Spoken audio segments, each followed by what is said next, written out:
Դատարան արձանագրում են նաև, որ ըստ էության միշտ կայացած որոշումներում արձանագրվել է հանցանքը կատարել կանխելու հիմքը, որը ըստ էության շարունակում է ևս արտահամարվել եւ խոշնգոտելու հիմքի էական արձանագրված ռիսկի էական նվազման եւ հանցանքը կատարելու հիմքի արտադրության պայմաններում դատարանը գտնում է, որ կիրառված ամենախիստ թափանմիջոցի շարունակականությունը այլևս անարատելի անհրաժեշտություն չի ենթադրում եւ նույն ժամանակ դատարանը արձանագրում է, որ հանցանք կատարելու կանխելու հիմքը ըստ էության չի կարող բացառապես կանգնավորվել օրինական ուժի մեջ մտած մեղադրական դատավճռով կամ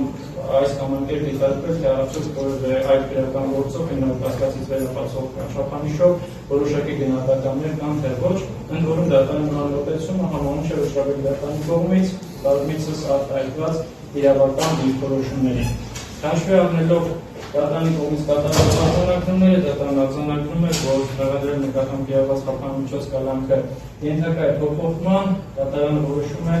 մեղադրյալ Վահրամ Ղուկասյանի նկատմամբ որպես այլ ընտրական թափանմիջոցներ համանցած կիրառել ծնային կալանք 3 ամիսյան հետո, որի շրջանակներում վերջինիս արգելել կայունալ նամակագրություն, հեռախոսային խոսակցություններ եւ տելեհաղորդակցության ձևերից, այդ թվում փոստային